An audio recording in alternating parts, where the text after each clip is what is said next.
Where to start? Well, welcome again to everyone. This is our 8th episode of Ideas and Lives. And we're particularly happy to have today Yair Stern, one of the most well-known personalities in Israel from the media world, chief Israel. And everybody got to know Yair's reporting, his face. He's well known and he's a delightful man, and we're happy. And he certainly has compelling ideas and has led an interesting life. So, Tzvi, we're glad to have you. Hi, let's dig right in. So everybody knows who I am by now. Tzvi's a financial economist. I'm a social policy economist. I should say that this particular interview is special because the two of you are related through marriage, and in fact, I met Yair at the wedding of your daughter to his son. Right. And happily, it's a wonderful marriage, and they have a great son. So and a wonderful grandson. Oh yes, Asher. Asher's famous. Asher, we share Asher. Yep. Well, that's a nice personal dimension to it. But today it's all about Yair, and so Yair, tell us about your growing up in Israel and what you experienced in the 50s and then on into high school. Well, let's start with the fact that in the 50s, I was growing as an orphan. I'm the son of Abraham Stern, Yair, who was the leader of what is well known in the States as the Stern Gang, an underground movement that fought against the British to kick them out of Israel in the 40s. And my father was killed, murdered in cold blood by British police detectives. So actually, I was growing in a different Israel than many think of, because I belonged to a group that was not that popular in those times. Later it changed to the other polar. But it was a tough life for me, growing up without a father and a famous father, and famous negatively in those years. And also the economical situation in Israel was tough. It was rationing. And, food was not available. Not all foods were available. And each family had kind of a number of coupons that throughout these coupons, we could... Food stamps that allowed each family to get a certain number of eggs or a certain number of whatever food they were delivering in that particular week. So, but other than that, I was a happy kid. And I was raised by my grandparents, and I got much love from my grandparents, from my uncles, and life was good. At the end of the day, life was good. And where were you growing up? Where in Israel? Oh, I grew up at the beginning in Ramat HaSharon, which is a town about 10 miles north of Tel Aviv.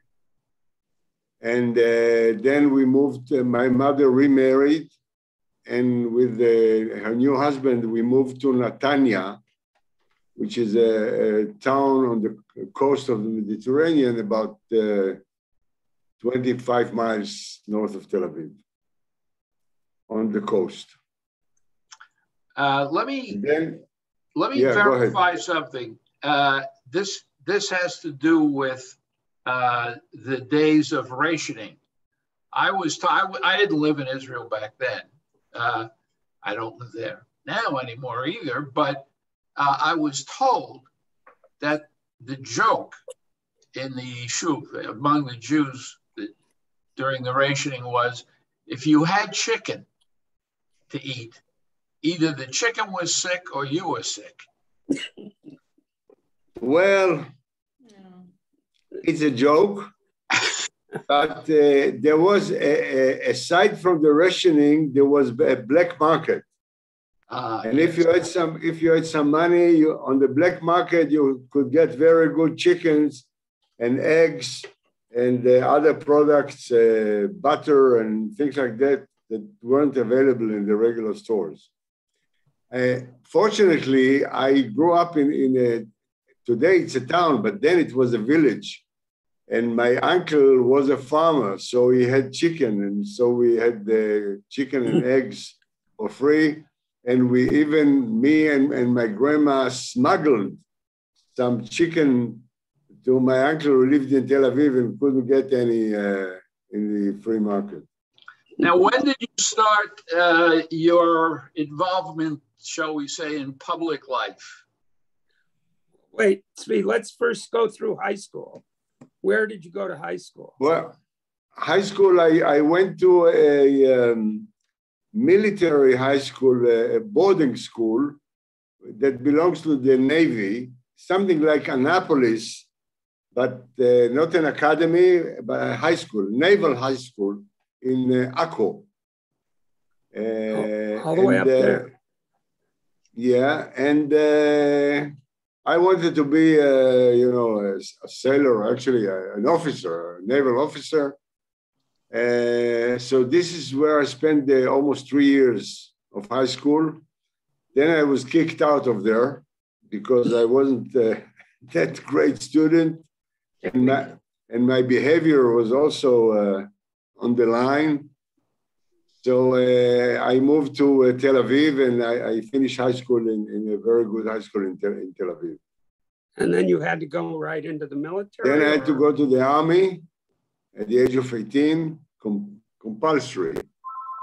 And I spent 2.5 years in the infantry, and I was instructor of machine guns, most of my service.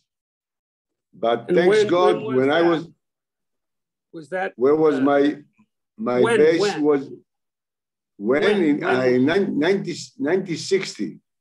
In the summer of 1960, I enlisted, and I was released at the end of 1962. Fortunately, it was a quiet time. There was no war. When I was in the army, there were no wars and no problems with our neighbors. It was a quiet era. And it was a regular army. Nothing to write home about. I was in Israel for my first time in exactly that period. The Machon Lemadrichei Chutz La'aretz. Okay. The Institute for Youth Leaders from Abroad in Jerusalem. Jerusalem. Mm-hmm. But yes, it was a peaceful time. It was a peaceful time, yeah. So let's go on. So did that military experience, how did it affect you, if at all? Or? Not really, no. Was it somewhat, even that time, a bit of a melting pot of different types of people that you would make? Yes, but since I grew up in the military high school, I was used to this kind of discipline. And so for me, it was easier than maybe for other kids who came straight to the army. I came from a military high school, so I was used to the discipline and the manners in the army. And I didn't look for a military career. So, you know, it was what it was. What all the other boys in Israel, boys and girls did, enlist to the army because we had to go. Yeah. Now let's move to the seminal event in Israeli history, one of them anyway, the 1967 war. Mm-hmm. Well, wait, after your military duty, the compulsory duty, did you go to the university? What did you do next? Oh yeah, I went to the university, in the Hebrew University, but the branch in Tel Aviv, and I studied political science. And when the 6-day war started, I was visiting the US with a study exchange group financed and backed by Rotary International. And we were 6 guys, and we visited the Pennsylvania area, actually mostly the Philadelphia area, with the short visits in New York, Chicago, and other cities. And then it was about 2 or 3 weeks before the 6-day war started. So all of us came back to Israel and enlisted immediately to our reserve units. And I belonged to a small combat unit that was stationed down in Eilat, in the southern part of Israel, southern point of Israel. And immediately we went into the Sinai Desert. We had a short fight with the Egyptian army. Didn't last long because they ran away. And then we moved into the Sinai and were amazed to see how many dead Egyptian bodies are lying along the roads. Tanks were on fire, trucks were burning, everything was gone because the Israeli Air Force was bombing them from the air. It was, like I never seen, not then, not after that, scenes like that, of so many dead people and so many war machine, right, destroyed. Burned, destroyed, yeah. And so you were... it lasted. I was in the army for about 2 weeks, and then came back to my wife, and we had a little boy by then. It was a 2-month-old or 3-month-old, and we've continued our normal life, if you can call it normal. Oh, did you become a journalist at that time? Yeah, I started in high school when I was kicked out of the Navy school and went to a high school in Tel Aviv. I started then when I was about 17. I started as a sports reporter for a sports newspaper in Israel. And then during my service in the army, I took courses by writing. Courses in journalism, and when I was released from the regular army, I went to work for the Ma'ariv newspaper that was the largest in Israel at that time as a sports reporter.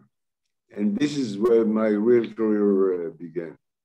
Mm-hmm. So when the 6-day war started, I was stationed as a reporter in Eilat, down south, and all of a sudden, the whole Sinai Desert was in my territory. I was in charge of a very, very huge territory from near Mitzpeh Ramon in the north until Sharm el-Sheikh in the south. Crazy. And well, by that time, you were covering more than sports, probably, right? Because yeah, sure. When I went to Eilat, I was general reporter. I was covering everything. Mm-hmm. Army, airports, tourism, industry. So were there other journalists along with you in covering the war down there? In Eilat, yeah. There were other. In Eilat, there were journalists from all the main Israeli newspapers and radio. We didn't have television then, yet. That's right. Yeah, so newspapers were powerful.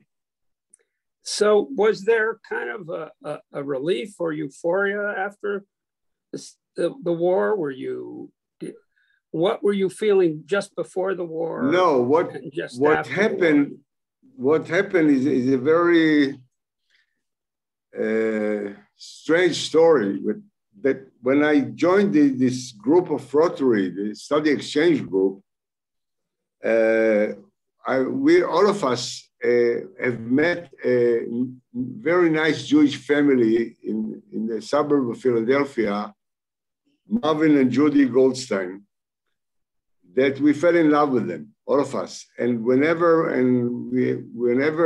we had a host that we didn't like from the Rotary clubs, we ran to the Goldsteins to stay with them. And then we really, when we left the US to go to the war, they came with us to Kennedy Airport to say goodbye, and we were all crying. And then after, when all of us got out of the war, we called the Goldsteins. In Israel, then we were afraid to call families because maybe someone got killed, we didn't know. So we called the Goldsteins, and they were like a hub. And they were telling us, oh, you called, and Yoav called, and David called, and, so that's how we knew that everybody, all the six of us are alive. And then we invited them to visit Israel. And so they came, and they were guests of each of us in his own city. So they came to Eilat, and Marvin Goldstein offered me, he told me, why do you sit here in the desert? Come to Philadelphia, go to school, to graduate school, and and learn, study, and see the world, and open your mind. And I didn't want to. I said, well, I'm the king of the road, I'm king of the hill, whatever, in Eilat. I'm so happy. He said, well, try. And so after a year, in 1968, me and my wife and our baby, that was a year old, we went to Philadelphia. And that's how I went to Temple University to graduate school. And this Marvin Goldstein even fixed for me a job at a small newspaper in Chester, Pennsylvania. Wow. So, yeah. And you were enrolled in the program in journalism at Temple? Yes, at Temple, journalism and television. Oh. School of Communications. We have discovered television then. I mean, my wife and me, for the first time, saw television in 1968. Right. And we were fascinated. Me too. And when I saw the power of television, I took it as a second subject in school. Journalism was the first. Press journalism. And that's how I got into television. Go ahead. Sweet. That was the beginning. I remember we were the first people in our apartment in Jerusalem, my wife and I, to get a television set. And we had the whole building, we saw what was the popular? Kojak was very popular. Yeah, Kojak was I loved right. it too. Hawaii 5-0. Hawaii 5-0 and Right. that British soap opera, the Yeah. Forsyth Saga. Ah, yes. Forsyth Saga, right. Right. So that was what you could watch. I mean, there was and Chaim Yavin. Yeah, Chaim was the anchorman. Right. For news. Yeah. I don't remember you from that. I guess you weren't broadcasting yet. No, I came to television. When we came back from the States, it was at the end of 1970. And I started as a sports reporter, but I wasn't on the air. I got on the air only at 1973 or 4. I don't know if you were still in Israel then. No, we were at MIT already, So you got back and you were with which newspaper and when you returned? I returned to the newspaper, to Ma'ariv. Yeah. That had the highest circulation in Israel at that time. And at that time, it was back to sports. And in Ma'ariv, no. In Ma'ariv, I was Covered a general everything? reporter, and I also started to become a news editor at the news desk. That's important. And then I met a friend of mine that was already in television, and he said, "Listen, we have an opening at the sports department. Why won't you come?" So I started to work,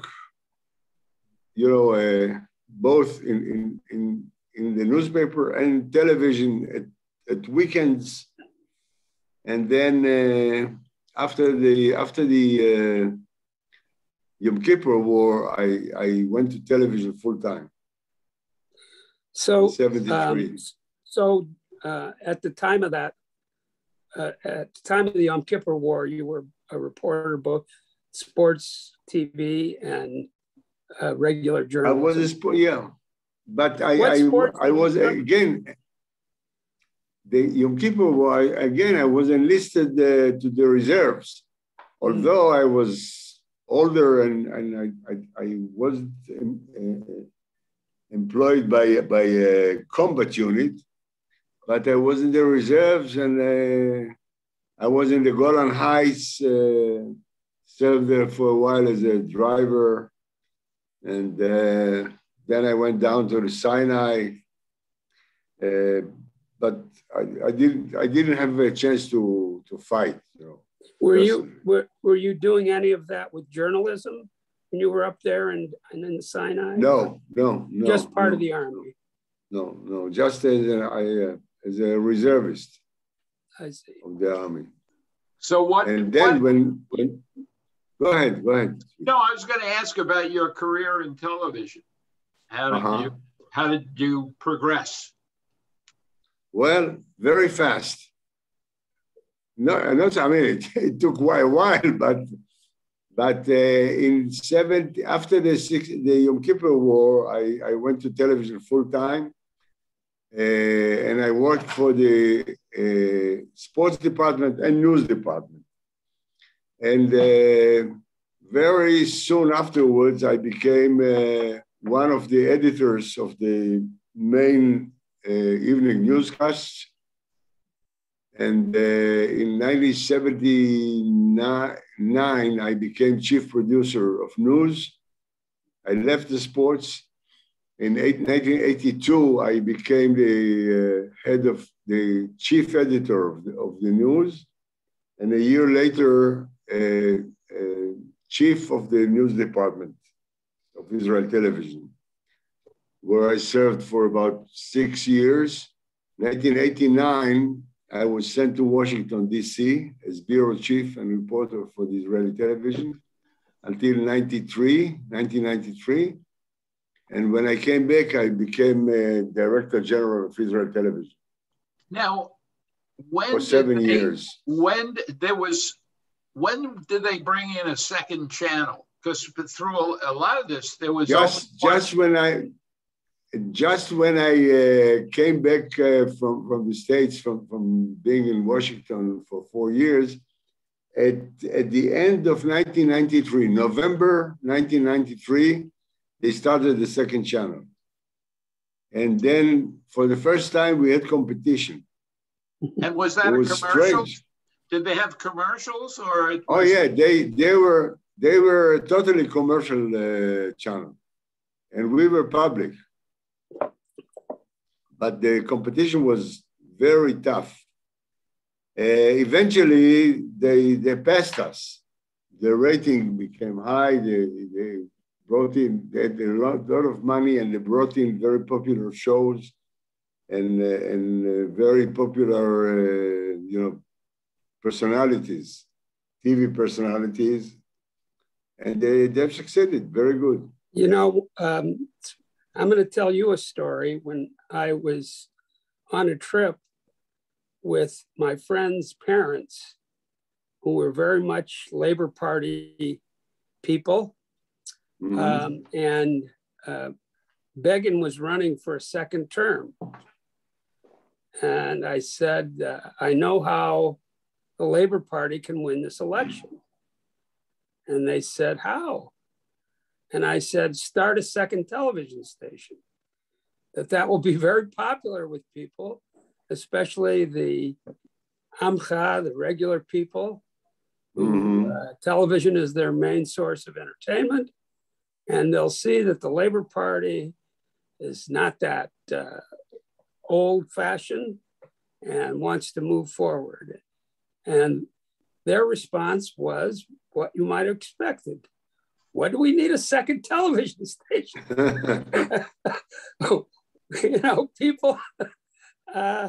People shouldn't watch so much television. And if they do watch, they should watch what we put out there. So that struck me as very telling about the mentality. That's in 1981? Yeah. Well, it's interesting that now Israeli television has become very popular in the United States. A lot of programs. Right. Yeah, adopted. Well, I mean, correct me if I'm wrong, Yair, but the fact that media was so regulated meant that a field in which Jews and certainly Israelis are very talented in was limited. I mean, the number of jobs and so on. And so once things opened up, all that creativity started to emerge. Yes, but it's not only creativity. It's a matter of financing also. Israel is a very small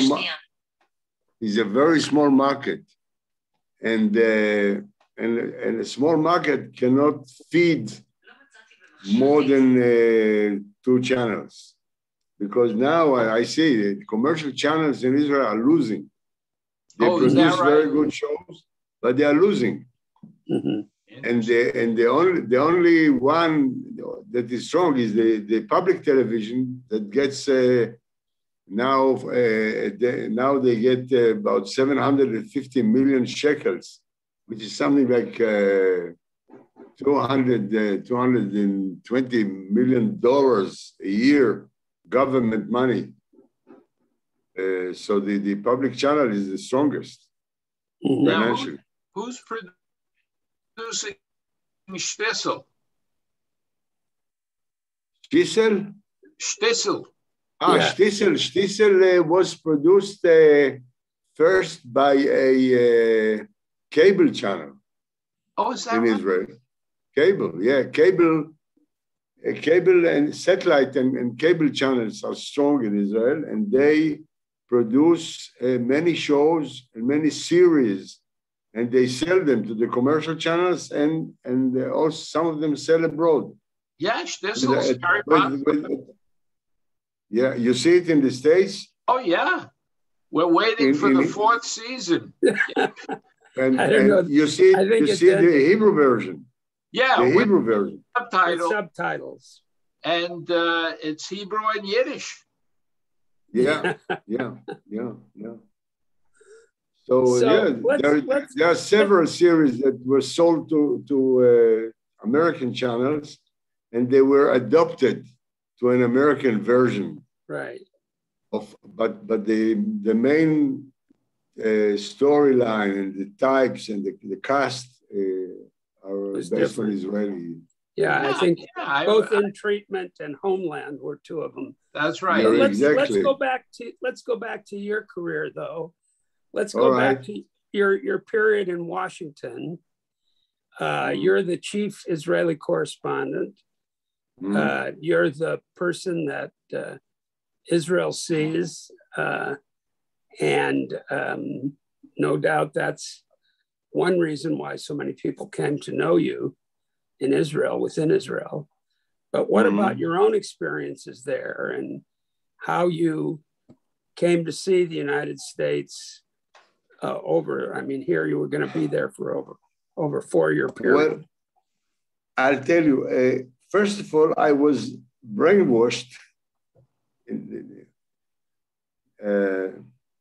positively in the 60s when I went to school in Philadelphia. So I loved America. I loved the people.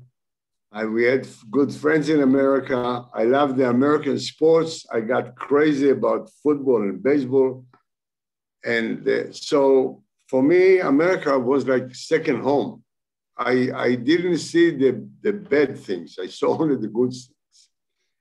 And we used to visit. I mean, every year or 2 or 3 years, we went to a long visit to America, me and my wife, or sometimes on my own because of my work. And so we had the chance to get to know America closer.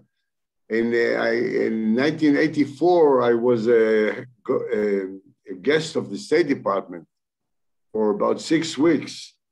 And they gave me I was head of news of Israeli television or chief editor or something. And they let me choose whatever I want to see in America. It was financed by the State Department. They do it to many journalists. That's how they buy, sympathy and love. But I said, whatever, I'm brainwashed anyway. I love America anyway, so they can brainwash me more. And so I went to, all over to Boeing in Seattle and to the aerospace, in Houston, Cape Canaveral and Houston and all over. I went to the Olympics in Los Angeles. Did you get to know anybody in the Reagan administration? In the Reagan, no. Well, that was the 80s, right? Yeah, but I came to America in 89. It was the administration of George Bush, the father, and James Baker as Secretary of State. And they were hard on Israel. They didn't like us. And but I happened to know, some of the, let's say, the Jewish guys in the State Department at that time,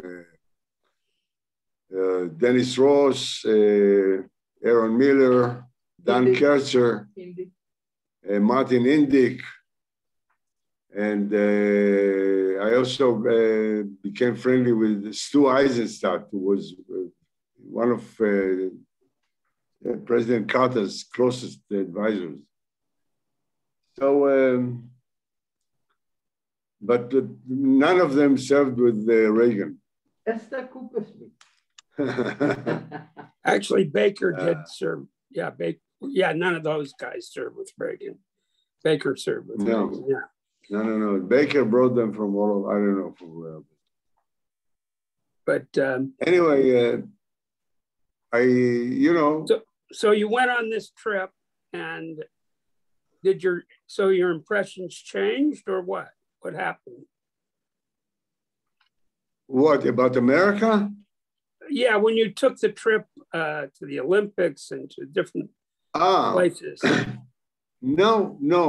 What really was strange to me is to see down south poverty and people whom you called white trash.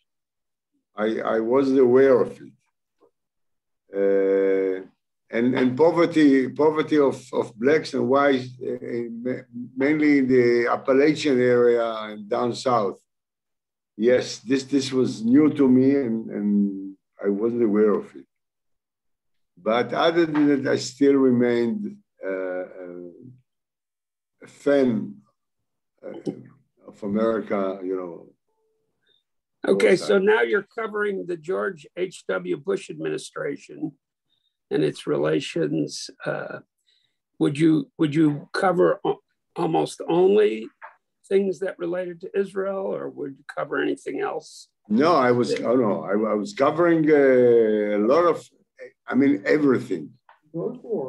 The Gulf War, first of all, Gulf War was pivotal in my coverage. I worked like a horse, day and night. And I got a prize, journalism prize in Israel for covering the war. Award. An award, yes, a very high award of journalism. So this was one of the main topics. And I also covered the Jewish community, and I covered sports, and I covered Emmy Awards and the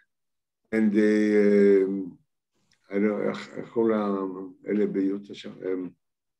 Quakers? No, not Quakers. The Mormons. I went to Utah. Oh, the Mormons. To do a story about Mormons, and all kind of things. I was all over. And I also went to other countries. I was sent to missions in Japan or in South America. If the president of Israel visited Argentina, then the president was the father of the president, Chaim Herzog. He went to visiting Argentina. So they called me from Jerusalem, say, go down to Argentina, cover the visit of President Herzog. I said, why me? Because he said, you will do it on your own with a local crew. From Israel, we have to send 5 people. A crew of 5 people, it costs a lot. So they sent me to Japan and to Colombia and South America and other countries. So you saw the world. Yeah. I went several times to Canada. I covered the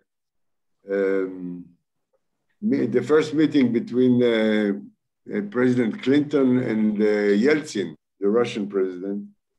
Things like that. How were you received as an Israeli journalist? By the other journalists? Very good. No problems. No tackles. I even, as a bureau chief, our offices were somewhere in Georgetown, next to CNN, but we were in a remote area. We were not connected to the main news centers of Washington. And the owner of the production company which we worked with came to me and he said, Yair, listen, all my clients are running away. What should I do? Are you leaving me too? I said, no. I said, Larry, you know what? Go and find offices downtown, not far from the White House, and get connection to the Pentagon and the Congress and the Senate and the State Department, the White House. Otherwise, you're lost. He said, how would I get it? So I had good connection with CBS. The main chief producer for CBS News at that time was a friend of mine. So he got me this router of CBS that was connected to all these high echelon places, and we bought it for a very reasonable price. So all of a sudden, we were connected to the world, and then the Gulf War came, and all of a sudden, all the television stations came looking for facilities, and this guy became rich. So, did he take you to dinner at least?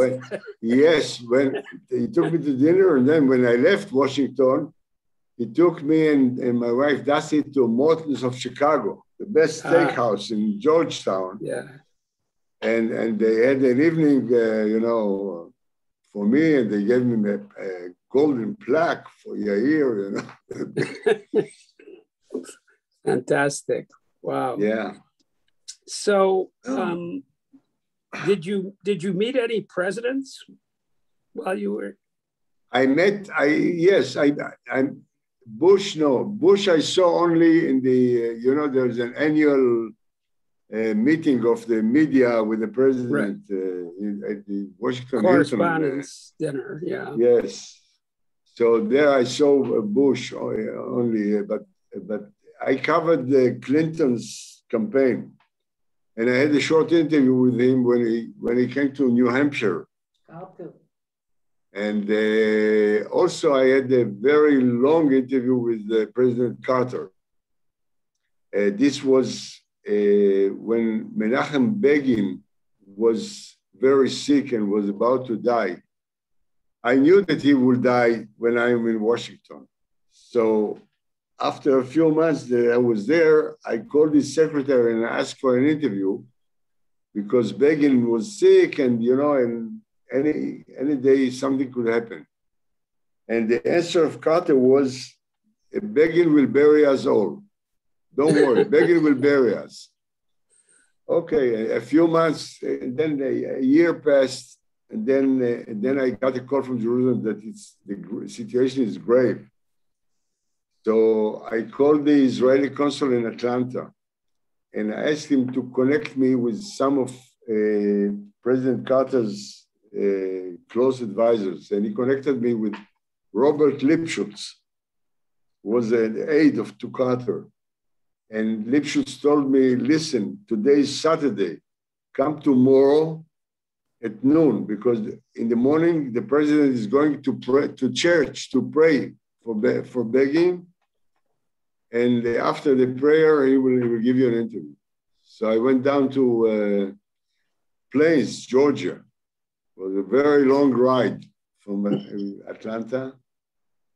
And Carter gave me a half an hour interview, really very, very positive and nice and heart feeling, for Begin. And then I went back to Washington from Plains, Georgia. When I got home at 10 o'clock in the evening, I got a call from Jerusalem, Begin died. Begin is dead. I said, guys, don't worry. I have an interview with Carter, and I'll ship it to you by satellite in a few minutes. And that's what I did, and everybody was happy because they had an interview with Carter talking about Begin, fresh from the oven. And he praised Begin, presumably. He had positive things to say. And then after a few minutes, I start to get calls from ABC, NBC, CBS, CNN, all the American networks are calling me. They want sound bites from Carter. I said, listen, he's your president. Why don't you interview him? So they all told me, he said, I gave an interview to the Israeli take sound bites from them. I don't give any more. I don't give any more interview. So I gave them. And it was a good idea because afterwards, when I needed something, they all were very open and helped me. And so was Carter? Thanks to President Carter. So was Carter generally? Although I met him also in Jerusalem when he was did the go between us and the Egyptians to reach the Camp David, the peace accord. Yes, so he came to. And also I met President Ford. President Ford, after he was a short time president, but after he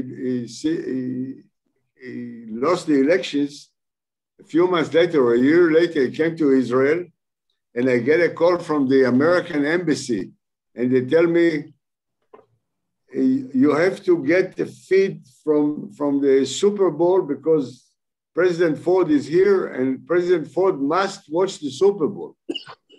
and at that time, we didn't have a direct connection to the States, but we had a satellite station not far from Jerusalem, and we asked the technicians there to get the feed that goes to the American forces in the Mediterranean, the Sixth Fleet or something.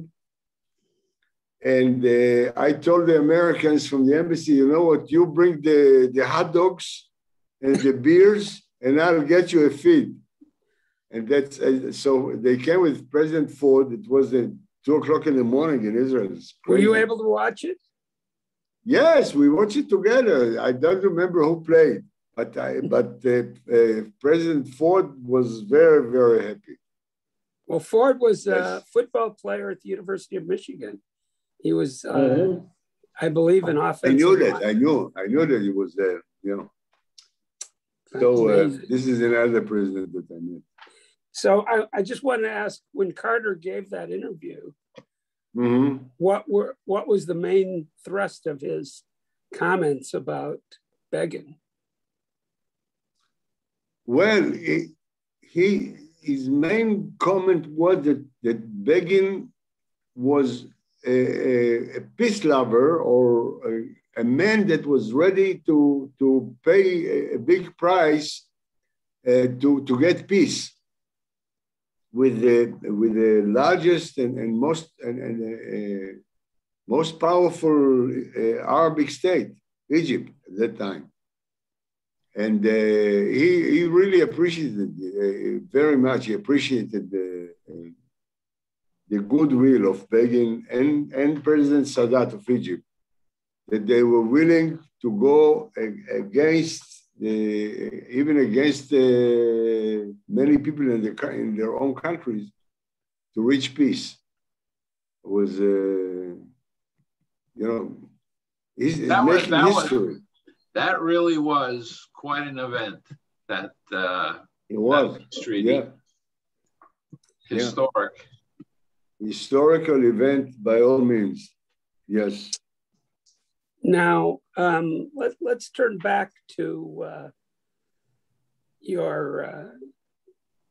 dealing with, well, wait a minute. Before we go back, you became Director General of the Israeli Network. Yeah.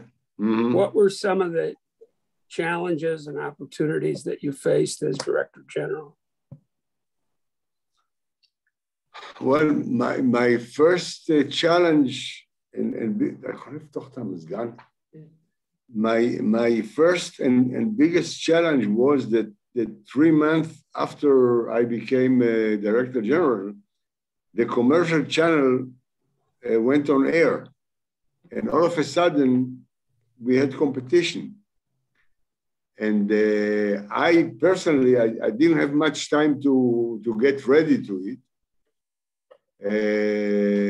We did, the best we could, but it was a strange situation. So this was really the main challenge. competition, all of a sudden rivalry. And they need a lot of money. And the second challenge was to run a station where they had a workers' committee. I don't know if you don't have it in the States, a union. Like a union. Yeah. A union, mainly the engineers and the technicians unions. They were very strong and they gave me a hard time. And every week I had some tackles with them because the laws or the unions had their own way of working, not the way I used to. So this was a very long and almost weekly war against the unions. Now, did politics play a role in, the rules? Yes. Politicians were intervening all the time, trying to put pressure on journalists, on editors, and my main job, and actually above me there was the general manager of the Israeli Broadcasting Authority, which includes not only television but another television channel in Arabic, and about 8 radio stations. And so we both, the general manager and myself, every week we had to face politicians that tried to intervene and to press our journalists, and we had to be a bumper. Huh? Buffer. Buffer between the politicians and the reporters and the editors. But then eventually, when the second channel came on and cable channels, eventually the politicians understood that you cannot hide the truth, because if one channel will not publish a story about a politician, the other channel will publish it. You cannot hide it under the rug or under the floor and let it go away. If there is a scandal, it will come out eventually. And as the years went by, they learned, and now they are not pressing as they used to. But there is another system in Israel, and Bibi Netanyahu was the main captain of the system, to appoint managers or owners of media channels that will be favorable to him, not to deal with the small reporters or small editors, but to take the chiefs and appoint chiefs or bring millionaires to buy TV stations or to buy internet media or whatever, and invest and then be favorable to the government or to him personally or whatever. Now that's what he's being. And now that's now he's facing charges. Right. So does it look good? Does it look good for him, or does it look bad for him? I'll tell you, it doesn't look. I think that the trial will last for maybe 10 years. Oh my God! Because it's a very long story. It started about half a year ago. So far, only one witness was on the stand. There are 300 witnesses. Oh my God! So even if they'll cut half and they'll stay with 150 witnesses, it's crazy. It takes time, and then from time to time there's a period of holidays or recess of the courts. Yes, yeah. And then even if the court will reach a decision, the lower court will reach a decision, let's say in 5 or 6 years, then there'll be an appeal to the Supreme Court, and this will take another 2 or 3 years. But I think personally, put aside the court, that he's not coming. Bibi Netanyahu is not coming back. He's done. I think that every day that goes by, and the present government, which is not, our dream, but it's a government that works. If they'll hold on, the longer they hold on, even a year and a half, 2, Bibi Netanyahu will not have the power to come back, to make a comeback. That's what I think personally. Him and Donald Trump. Well, what about, let's leave. There's a new scandal that came yesterday, a new scandal about Bibi Netanyahu, that he went to a hotel in Haifa, and instead of paying 2,000 shekels, instead of paying 20,000 shekels, he paid only 2,000. And it's all over the press, all over the media, and it stinks. But he still seems to command popularity within Likud and Likud supporters. Maybe not popularity, but people are kind of afraid of him.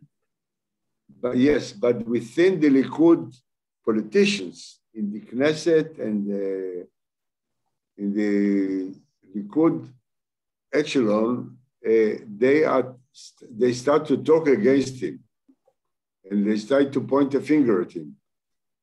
Not one, a few. And I think that it will go on. They won't let him come back. But interesting. We'll have to wait and see. And see. Who knows? Who knows? Yeah, who knows? So you now are retired, or are you still active? Yes. I'm active, but this is right. I'm officially retired. Until 1 year ago, I was the general manager of the Jerusalem Symphony Orchestra. For the last how did that come about, Yair? 12 years. One day in 2007, a friend of mine who was the manager of the orchestra came and asked me if I want to sit on the board of the of the Jerusalem Symphony Orchestra and as a volunteer. I said, okay, I'll be a member of the board. Volunteer. A few months later, or less than a year later, the chairman of the board resigned, so they chose me to be chairman. And this guy, the manager, my friend, he left very shortly after I came in, and the one that replaced him got cancer and left also. So the board asked me to be, chairman and general manager, which I did for about a year and a half, and then voluntarily didn't get paid. So after a year and a half, I said, Yair, you're crazy. You're working like a horse. You don't get paid. So I resigned from the chairmanship in order to be able to get salary as a general manager of the orchestra. So I stayed there until last year. For 12 years, I was the general manager. And you are a music lover, presumably. That must. I am. Yes, I am. Yes, I am. My mother was a musician, a music teacher She taught piano playing, and also she taught music in a conservatory and in the high schools in the town where we lived. And so Are you I love classical. are you a musician too? Do you play some No, instrument? no,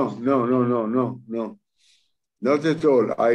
When I was a kid, when I was a boy, I even ran away from classical music because the house was full of classical music 24 hours a day. My sister, I have a sister from my mother's second husband. She is a musician. She's a professional musician, and she ran a musical high school in Tel Aviv for many, many years. She graduated from Manhattan School of Music as well. She's a pianist, but I ran away from it. And now you came interestingly, back. when I came to the orchestra, all of a sudden it all came back to me. All of a sudden, the music came out of every, I don't know, every part of my body and my brain. And you recognized all of a sudden I understood what my mother was doing and why did she play music at our home all the time. So many times so what are you doing now in your so-called retirement? As a retired, I am the chairman of a heritage that commemorates my father and his movement. And there's a lot of activity there, and most of the old soldiers are dead by now, only few left. But we are trying to preserve the heritage and pass it to the next generations. So I'm busy with that voluntarily. And I also sit on some boards dealing with culture, like I'm sitting in the Israeli fund, a fund for television and films. And I sit on the board of the Ministry of Culture, board of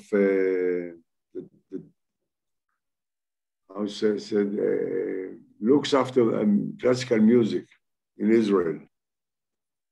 So, Yair, I want to ask you. I want to ask you one final question. So, you've seen Israel from its birth, really, until today. Are you optimistic for the country? Very much so. Yes. Although, if you look at what's going on, you say, listen, these guys are crazy. What are they doing? You know, this country is going, I don't know, who knows where. But I'm optimistic because I know how the country looked when it was born. When I was a young kid, 6 years old in 1948, but there was nothing here. And now Israel is a world power, I'm telling you. There are 9 million people living in Israel, over 9 million people. And Israel is very strong in high tech, in industry, in health, in the military, one of the strongest armies in the world. Media, culture. Yeah, they like it's crazy. Startup nation. Startup nation. Yeah. Yes, we are. Yes, we are.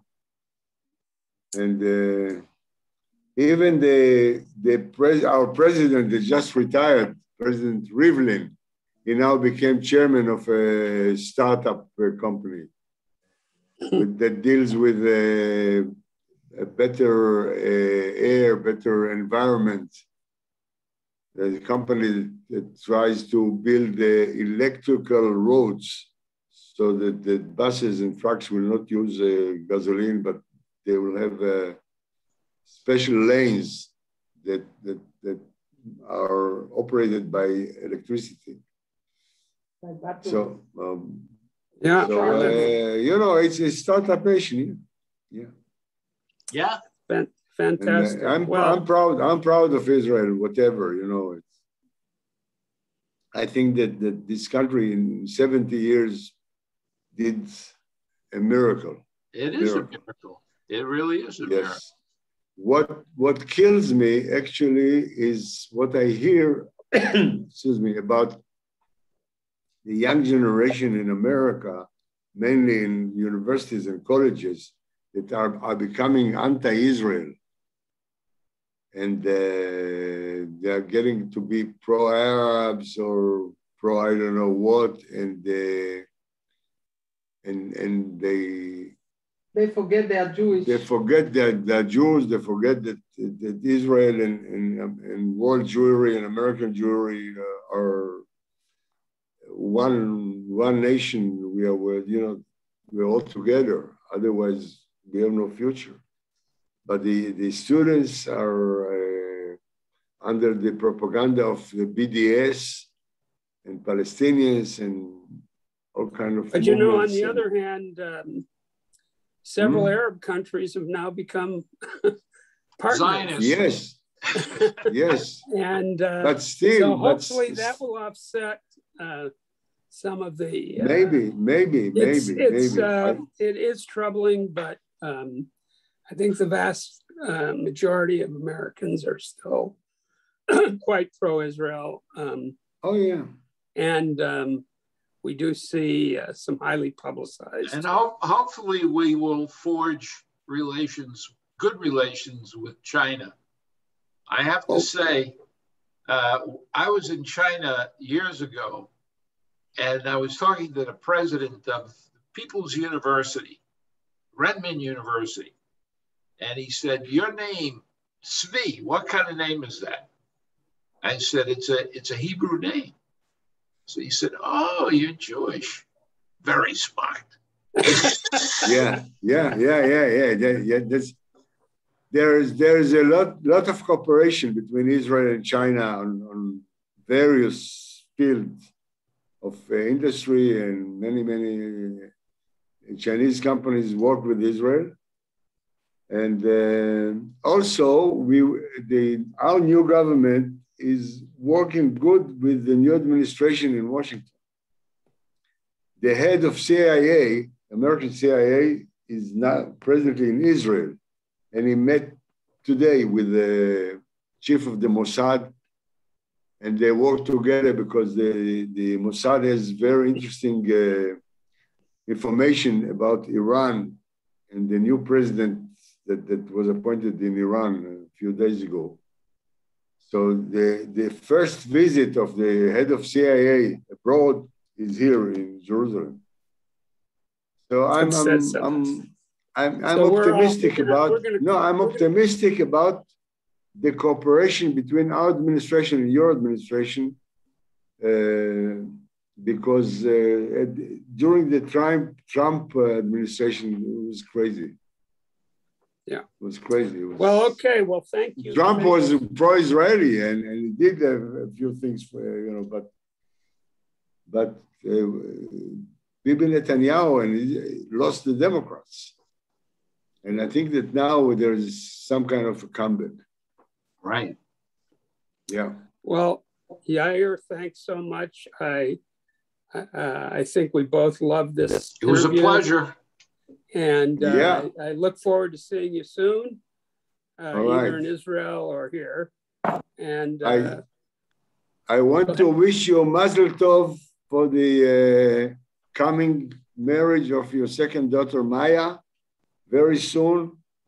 From me and my wife, Dasi, we are very happy that Maya is getting married.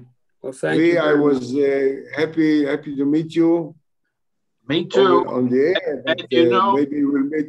Here's the way I end all of these broadcasts. Sei gesund. Sei gesund. Okay. Sei gesund. And and Happy New Year soon. Happy New Year. Jewish New Year. Shana Tova. Okay. Shana Tova. Bye-bye.